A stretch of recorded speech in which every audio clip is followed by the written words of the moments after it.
It seems like the GLP-1s overstimulate those pathways somehow. And for these individuals, it wears out. They get super tired and super unmotivated. The only thing that works for that individual is a reset. We call that a medication reset. Like you gotta take a break. You can sometimes lower their dose. We'll take patients that are on 15 milligrams, 10 milligrams, like these upper ranges, and we'll get them on half or even less than half. And they feel clinically as good or even better control of their food chatter on this much smaller dose. Now they don't have that issue at all. Motivation's back, the energy's good. Today's episode is brought to you by my free community found at radicallyhealthy.com, where you'll get support in adding things like a GLP-1 to your meaty movement toolbox so you can look and feel your best. Hope to see you there. Hello, everyone. Welcome to today's show. Today, we have a returning guest, Dr. Jones. If you haven't seen, he's been on my show 3 other times, so be sure to scroll down and check out those videos. But today, I'm going to ask him some questions that have been coming up with GLP-1 and carnivore and side effects. We're going to ask the expert. He's been working with thousands of people across the country for years, combining these tools to help people feel better and live their best life. So thank you so much for coming on, Dr. Jones. Awesome. Yeah, thank you for having me. So the first thing I want to start with is there are some really big people in the peptide space who keep saying things like carnivore plus GLP-1 is stupid, carnivore plus GLP-1 isn't safe, carnivore plus GLP-1 has issues. What have you seen in in the people you work with? Have they been successful on it? Are there issues? And I'll bring up some of the issues as you give your answer and see if we can problem solve these things. Yeah, totally. Carnivore diet is one of the most powerful dietary interventions that we have, really in front of us. And I'm convinced on a short term, almost everybody who's been overweight will benefit from carnivore. And, the thing that I'm still kind of waiting to see is the long-term aspect, but at least on the short term, convinced everyone's going to benefit. Now, it is true with GLP-1 medications that there are some additional considerations. The biggest thing being like a condition called SIBO, which is small intestinal bacterial overgrowth, basically where your bugs from your large intestine migrate all the way up into an area where they shouldn't be, which is that small intestine, which is the main tube where you're absorbing food. And so when you get those bugs in that location, it causes all sorts of nasty symptoms, a lot of bloating, some brain fog, some alterations between constipation and diarrhea. Like you don't feel good. And then there's definitely different levels of SIBO, from anything from light to pretty heavy. One of the contributing factors, one of the big ones, because SIBO is an interesting situation where it's just a result of pre-existing things, one big one being motility. So when you have motility issues, which is the movement of stuff through your GI tract, that really sets you up, predisposes, it doesn't cause it, but it's definitely predisposes an individual to more likely develop this condition, SIBO. Well, we know GLP-1 medications do slow down, right? And it's going to be relative to the individual, relative to their health. Are they already diabetic? Are they optimized individual? Those are all going to affect how much it slows it down. And then the biggest one being, the dose. And so I think that it's very challenging and difficult for me to make any sort of blanket like statement or categorization. And so right off the bat, I don't agree with the notion that you can't combine carnivore and GLP-1s. That's my position. I don't agree with that. But I do agree with what Jay Campbell and Hunter Williams are pointing out regarding the mechanisms. The mechanisms do explain, because it's going to be so long before we have any kind of crazy detailed research on these specific things. I mean, we're talking about a niche thing, GLP-1 with carnivore, like what happens to the, developing SIBO, like maybe we'll never see that in a research controlled setting, but the mechanisms do make sense that the slowdown of the movement from the medication can set up an individual to potentially develop SIBO more. So I do want to be clear with that. And also, if one were to develop SIBO, then it would be a good idea to stop your medication and stop whatever you think is potentially slowing down the movement and fix the SIBO. Because SIBOs can get nasty, it can get worse, it can be very recurring the longer you kind of leave it there. A lot of people have SIBO, by the way, and they never know. And they go to their standard GI doc and they're just labeled with IBS, have a nice day.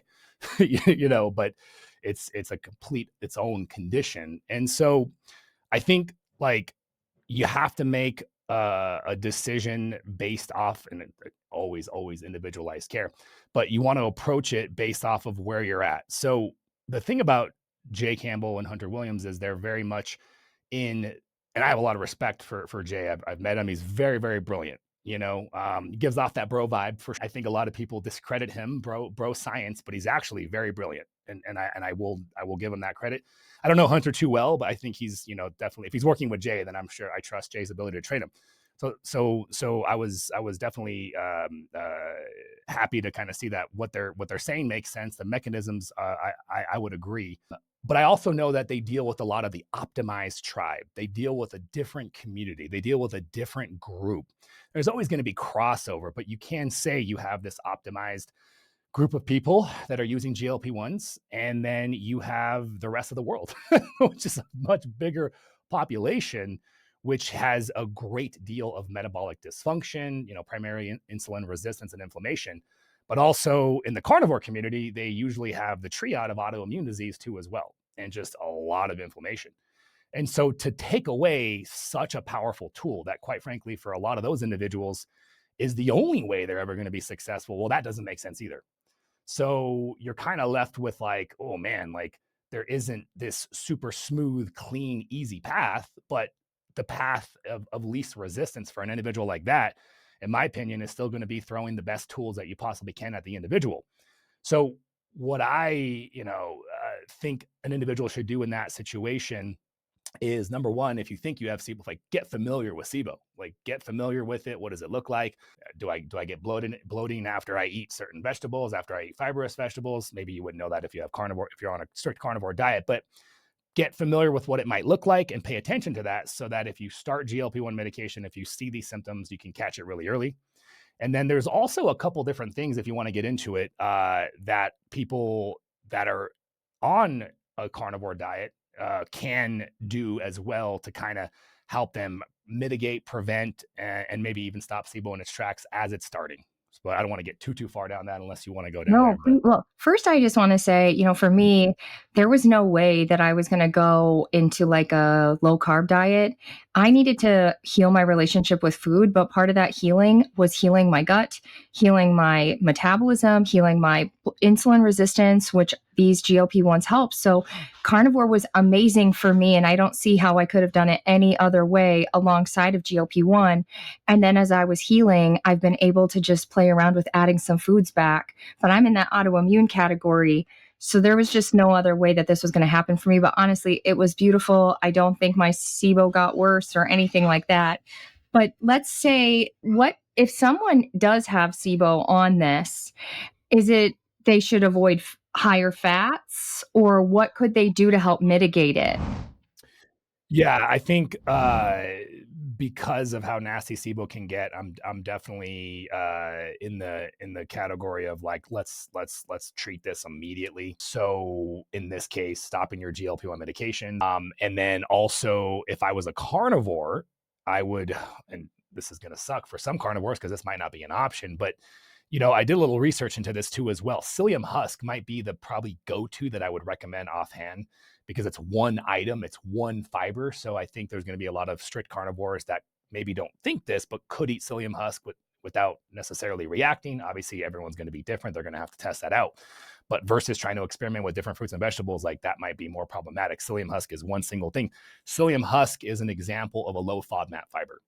And so it's really interesting with carnivore. While you're doing something, for example, like treating SIBO while starting a carnivore diet can be an effective solution, because you're eliminating all the fermentable fibers. You're eliminating all the stuff that feeds the gut, the bad bugs that are in the small intestine. So that's a good thing, right, to help your SIBO. But then at the same time, you're also getting rid of the beneficial bacteria as well that also promote motility. So it's kind of a double-edged sword. And so from the research I've done, because we don't get too many of these particular cases, you could add psyllium husk, you can add any technically low FODMAP fiber, and it maybe, for at least a short-term period to kind of help support your motility, which should help deal with the SIBO, and at the same time not feed the SIBO like higher FODMAP fibers would, like those oligosaccharides and things like that. So but yeah, so paying attention to that, adding some fiber, and then stopping anything that's slowing it down, like the GLP-1 meds. And then getting into some actual treatment modalities. So, of course, there's some antibiotics that can be prescribed depending on the severity of it. There's a lot of herbal remedies too, as well, that a lot of functional doctors like to try first, like some oregano herbs and a couple different broad spectrum, powerful gut helping antimicrobial herbs. And a lot of these remedies are very, very powerful. And the reason why they're usually wanting to be utilized first before antibiotics or any of these other types of stronger medications is because they'll have the ability to not necessarily harm the good gut microbiome that we have. And so you start off there. Sometimes it works. Sometimes you have a good efficacy and good treatment. And then sometimes you just have an extreme case of SIBO. And in that case, you're going to have to go to the tougher stuff and just deal with it and then heal your gut afterwards. And then there's some interesting peptides too, as well, to consider in addition to thymosin alpha 1. There's LL37, which is another powerful antimicrobial peptide. So you do have a lot of these other different kind of tools that you can throw at it too as well. But the big thing is, if you got SIBO, you want to treat that as quickly as you possible. You want to get through that, in my opinion, before you get back onto a GLP-1. So I had this thing because before I was carnivore, I was doing all the gut protocols. They just seemed to make me more sick. Then my doctor said that I just needed to figure out how to reduce my inflammation, watch my mold exposure, check for Lyme's, check for Epstein-Barr, check all the things. And that if I could get my inflammation down, my gut would calm down, and then my gut would be able to balance that bacteria on its own. GLP-1s are very anti-inflammatory. So over time, could GLP-1 in itself kind of help calm this bear? I think it can definitely be part of that solution, yeah. But what's and I only say but because we just don't know yet, right? Like there's so much that we're still learning about GLP-1s. But for the most part, what's really promising is besides side effects and things like that. I mean, it's been pretty positive, like what we're seeing. I saw Mindy Pels make a video about like we don't know what it does to the gut. I'm like, everything I've seen so far has been pretty positive what it does to the gut microbiome. So I think it's, I think there's a little bit of that old school mentality there, but nonetheless, I mean, it's as we learn more, I think we're going to have a better understanding, but it's very sensible to me to think that GLP-1s, as a powerful anti-inflammatory compound that it is, would be part of that solution and be beneficial for you. So how would people know if they're in the SIBO camp? In our group, because most people are very carnivore-y and they're going very low and slow, a lot of half-dose people, very low, slow, coupled with eating lots of meat. There's very little side effects, but one of them that only a couple deal with is diarrhea. Could that be a sign of SIBO, or what is going on there? I mean, sometimes SIBO can produce some diarrhea, but in isolation, it would be like a weak diagnosis. I think the different gas testing, the methane gas test that they have that you can get done to detect the presence of certain sulfides in your breath, or the breath tests are very powerful diagnostic criteria. But just gassy, feeling bloated, having extra gas that's above the norm. I'm guessing with your carnivore community, they probably don't have any of that, because I remember when I was doing just that, I didn't have any of it. So yeah, if all of a sudden now you are starting to get more gassy, then I think and you're still eating that strict carnivore diet, then I think that's a good indicator that you might be developing some bacteria migrating up that's producing gas that wasn't there before. That's great, because I haven't heard one single person in the hundreds of people. I mean, I think we have almost 800 people now. I haven't heard one single person say, yeah, I'm doing carnivore and GLP-1 and suddenly I'm so gassy. Yeah. So that just Yeah. makes me wonder if this really is such a big concern, because my gut health has gotten better. I used to react to all foods. I used to react to everything, even meat. I was so histamine sensitive. I was so dairy sensitive. I've even tried, I know that this is a swear word, but I've even tried some gluten.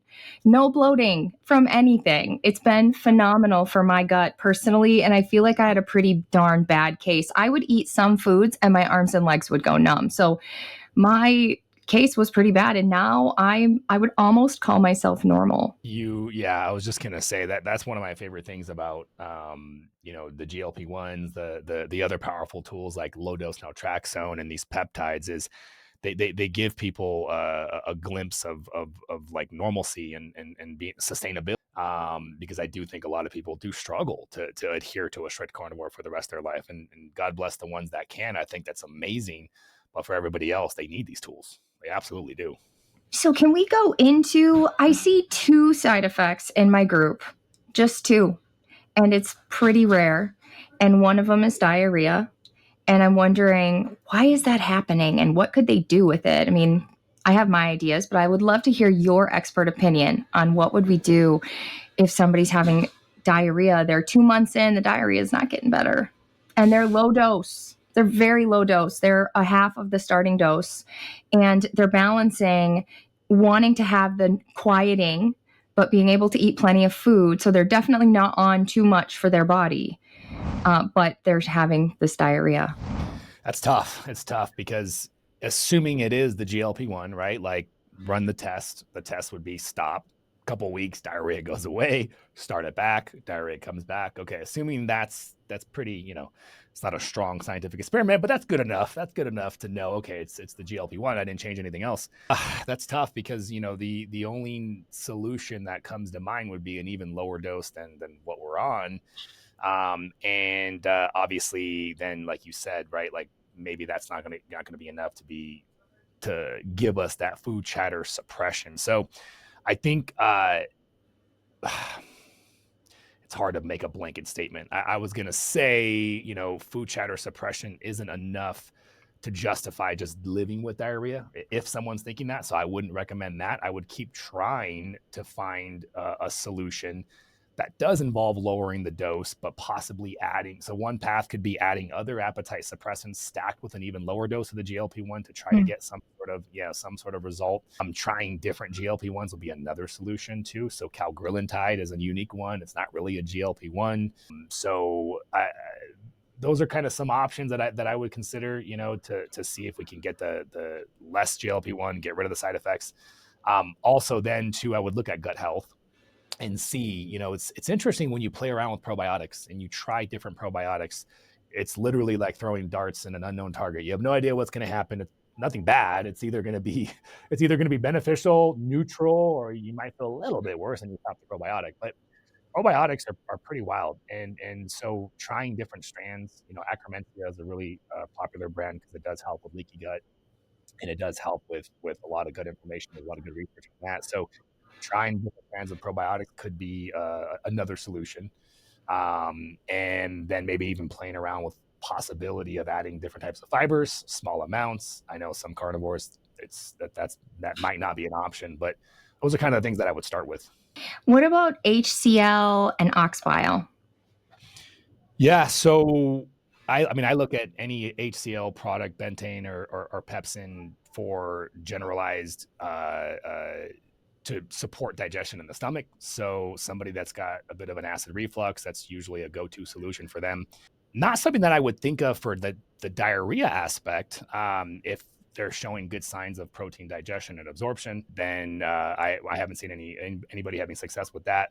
And ox bile, yeah, I don't have any strong opinion on whether that could help or hurt. Certainly it couldn't hurt. So I think that's the cool thing when you're in this space with these sort of supplements, is you can give it a shot and see if it helps. But I'm thinking more targeted in the gut would be kind of like my first thought of what we could do to help someone in like that. So I like that. Maybe lowering the dose, adding a little cagri so that we can balance it out, give it more time for the gut to kind of hopefully tighten up and get better over time. yeah, That's a good one. it could just be the gut's just not fully healed yet, Okay, so the next one is a tough one, and that is fatigue. Would you throw more peptides at it? What would you do?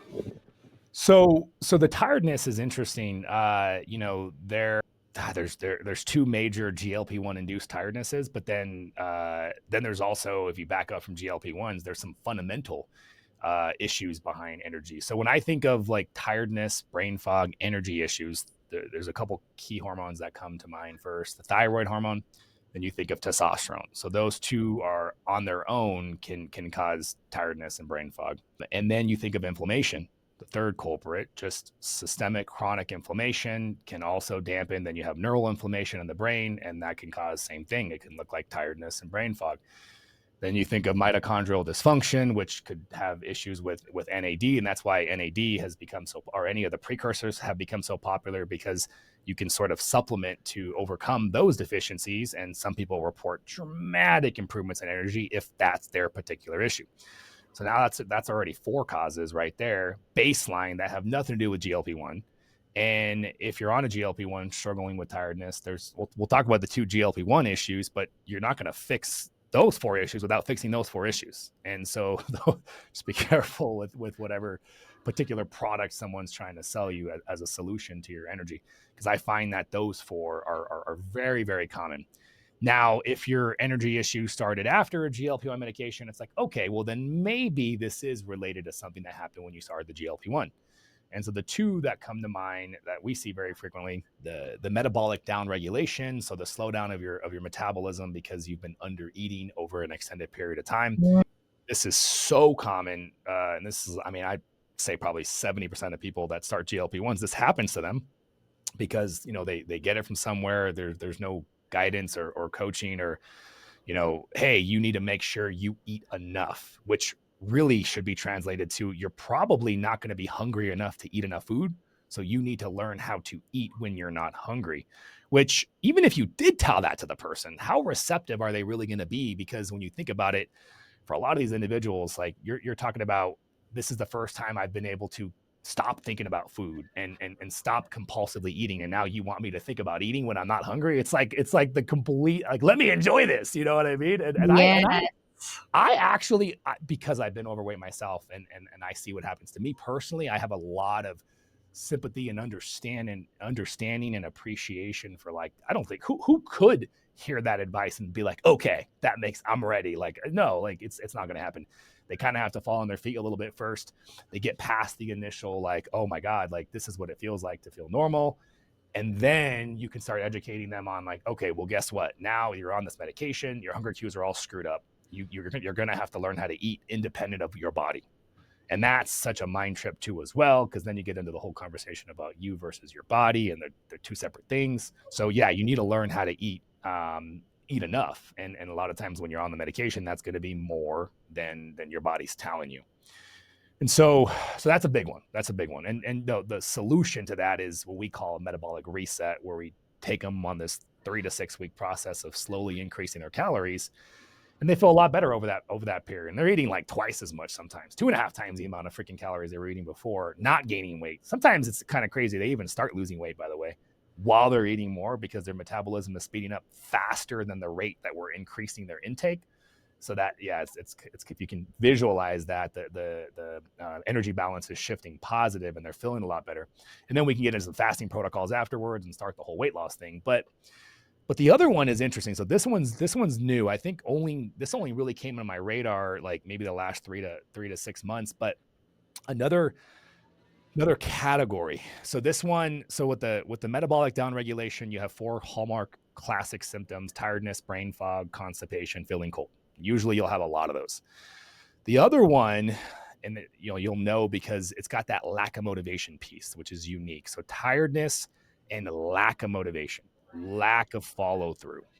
This one's interesting. If you're familiar with testosterone, it almost feels like low testosterone, but it's not. If you were to check this person's testosterone, the testosterone would be fine. So I've seen a couple other obesity docs talk about this, and I'm convinced, because I think we're still early in trying to figure this one out, but these medications work in the brain. They work on that motivation, that the dopaminergic pathways in the brain, which is that motivation, reward seeking behaviors. And this is why these medications are being studied for addiction issues, because people with various addictive personalities and addiction issues have like that pathway in the brain isn't working properly.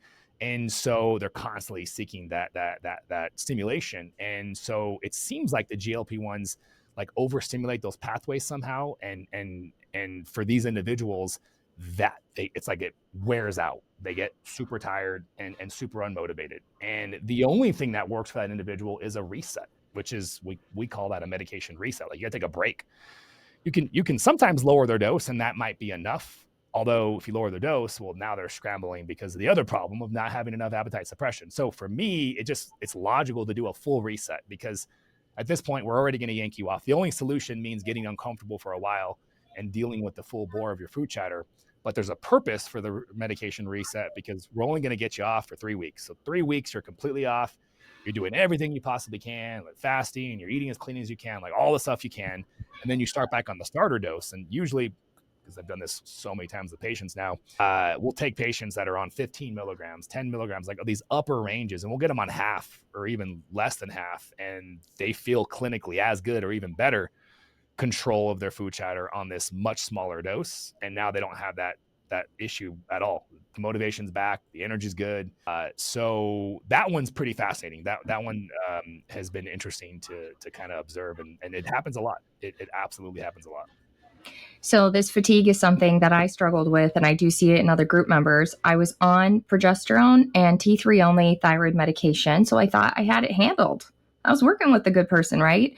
I worked with a new person, and she added testosterone and added NP thyroid, which has T1, T2, and T3, T4, and boom, I'm a new human. So I was in your pre-category. I also have the inflammation thing going on, but yeah, so that's super interesting. And I've heard that, I don't know what you call it, dysphoric feeling where you just lack, like you want to do anything. I've heard people describe that on Retta.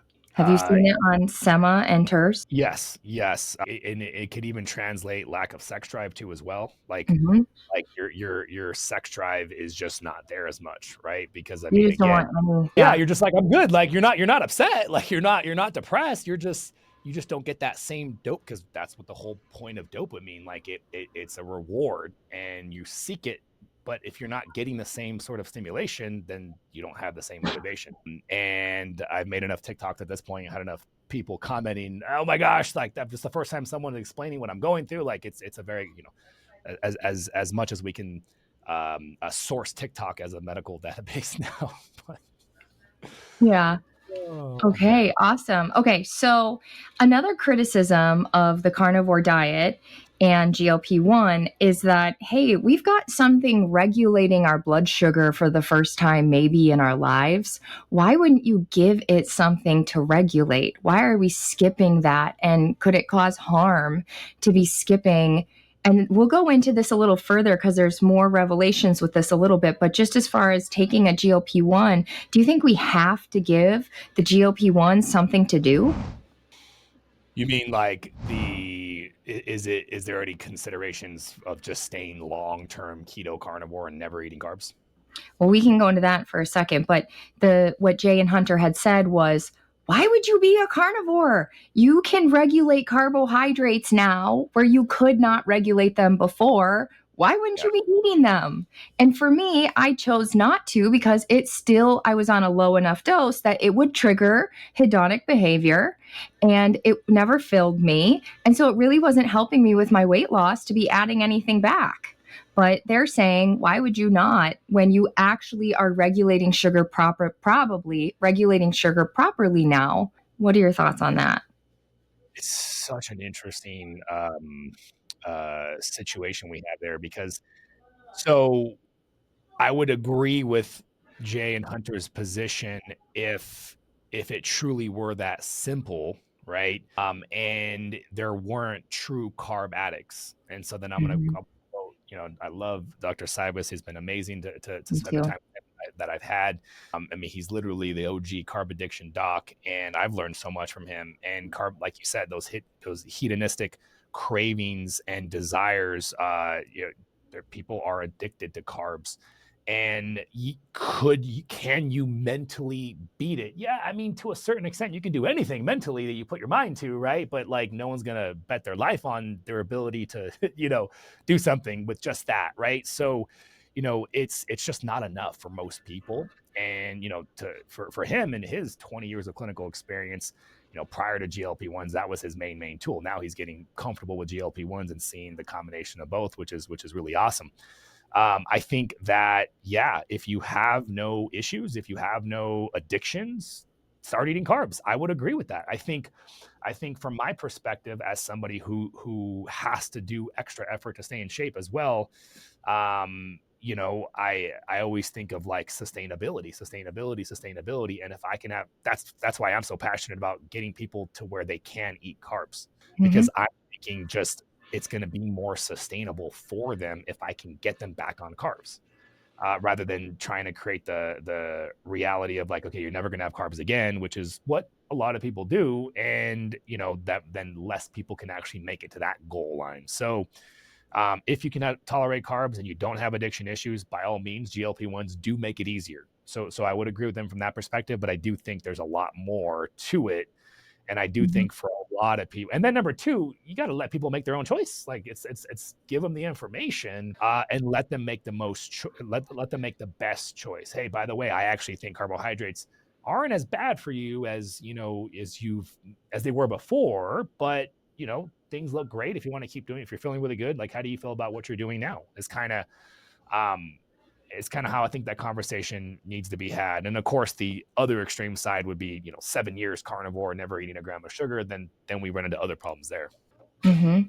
Yeah, so I found in weight loss mode, it was good to kind of stick to what made me comfortable. But then once I got to my goal, I've been playing around with, are there things I could add back now that my body is processing them better than it ever has in its whole life? I don't have chronic weight gain from carbohydrates anymore. And that brings me into Sivez's video, which said basically that if you don't use your pancreas, it's going to become sluggish. Just like if we don't use our gallbladder, it starts sludging up. What are your thoughts on carnivore long term? Have you researched this? What do you think? Not extremely, extremely, extremely. I 100% think that I've seen enough examples of if you don't use it, you lose it. Like I mean, that's the genius design of the human body. It's smart enough, and unfortunately, in this case, it works against us. But the ability to compromise tissue use that's not being used is an intelligent design, and works more advantageously most of the time. But yeah, in that particular case, it sucks for that to happen. But I do think that I agree with everything he said in that video. I 100% agree with everything he said. It just makes so much sense. That it is the very design of our body. Like we're not obligate carnivores. We've never have been.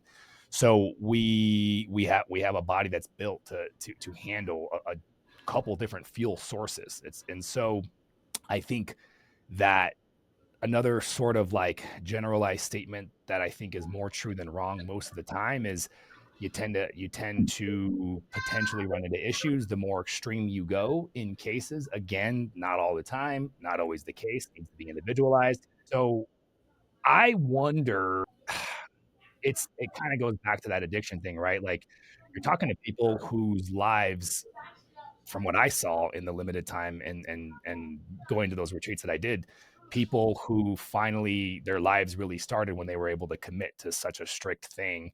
And so I think trying to get them to now eat carbs is obviously really challenging when you think that it's going to kill you. I mean, to be extreme, I mean, a lot of those guys and individuals, and you would know this better than me, feel like they're probably going to die if they start eating carbs because of what life was like before. And I think so. A certain amount of psychological work could happen if it's done correctly and the education is there. I think you could break that shell and make them realize, hey, and just to summarize it, what I would say to those individuals is like, hey, like, congratulations for making it this far. And your successful action has been eating just meat, but now you are in a unique situation where I would say, if assuming this ends up being correct, and again, this is his opinion and my opinion as well, but assuming we're correct, it's actually more advantageous for you now to start eating a couple additional things, and give them enough understanding and comfort with that. And then if they accept that mentally, they're willing to give it a shot, then they'll see for themselves, right? Paul Salandino is a great example. Now you know, he's surfing for 4 hours a day, so he needs like 200 to 300 grams of carbs. But I think for a lot of these people, 50 to 80 grams of carbs a day, or more of a carb cycling thing where you can stay super keto for a couple days a week and then just give yourself a nice hit on some lifting days. That's kind of how I like to do it. So I do think utilizing the various systems that your body has keeps it primed. It's like you have all these muscles in the body, and the ones you don't use, you lose them. right? So keeping these systems primed. What is the like, if we can get past all that mental stuff, right, which is very, very real, at that point, there is no advantage now. You're already as healthy as you can be on the metabolic side of things. So there's no advantage for staying 0 versus 50 to 80 grams, for example, when your body is perfectly capable of handling it. So, and then now we're looking at all those risks that he pointed out very well.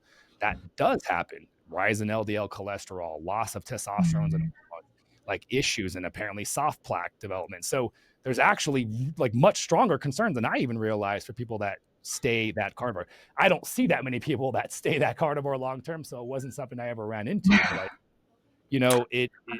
I think you have all those issues, and then to consider, but then I just go back to sustainability. Like, I want to have some carbs. That'd be nice. So that's kind of where I sort of fall in that whole equation. I remember when we were riding to Kilt's house, it was like, I don't know, a 2-hour drive or something. And I was telling you how I couldn't eat fruit. And you were like, what? And I was like, no, I promise you, if I eat fruit, I get hypoglycemia.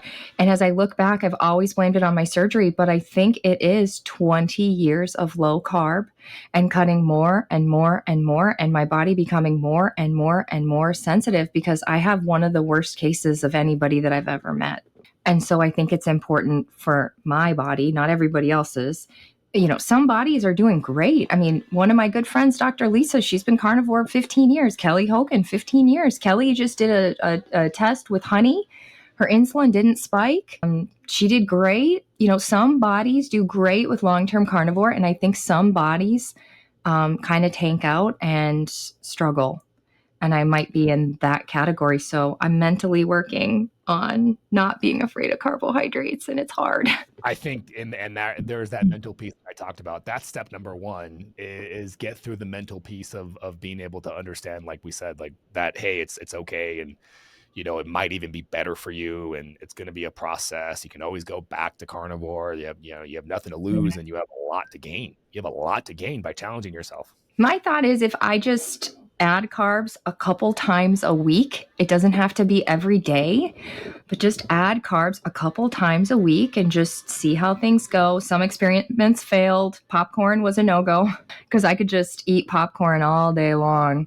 But I seem to be doing okay, surprisingly, with potatoes and grain, which isn't, I don't eat a ton of grain, but my body seems to be okay with it hypoglycemia wise. And inflammation wise, but potato seems fine and fruit seems fine. Yeah. And I've been afraid of starches since The Biggest Loser.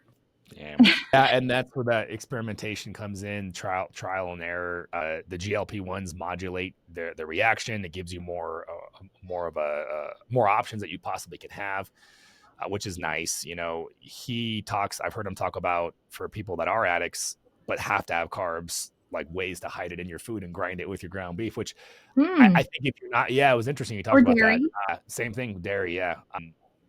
If you're microdosing GLP-1s though, I think you can get away with having some and not have to worry about that stuff as much. It really does. Microdosing GLP-1s, to me, for anybody in this category, is always, like I've said since our first show, like there's more and more validating things that happen that validate the perspective of microdosing GLP-1s. Just makes sense. So. Yeah. Well, Dr. Jones, I think we got it all. I really appreciate you coming back on. I'll be sure in the show notes to put a link to your community, because you work with providers, and you guys can help with everything from hormones to peptides, GLP-1, all the things, right? Did I miss anything? Is there anywhere else they can find you on TikTok, Instagram, Facebook, YouTube? Now we're back on YouTube, which is awesome. We're back on YouTube. I'll make sure. Yeah, I was not posting for like 2-3 months there. So now your content these days is good. I did not have a good mentor before, so we kind of switched things up, and now I think we have a solid plan. So, but yeah, I'll make sure you have a link for your audience. And we service all 50 states, and the thing is like we are heavy animal based. So I think your carnivore people, we're not a carnivore community, but we are animal based. And I have a ton of people, like my first call is convincing them to go carnivore, gently convincing them to go carnivore. And they're always like, really? It's a lot of fun. but the ones that aren't ready. But so it's very carnivore friendly in this community. And the goal is lasting weight loss through GLP-1s, getting them to microdosing to maintain weight. To me, that's the future, and I think that's where most people are going to be really happy. Awesome. Well, again, thank you so much for your time and your expert information.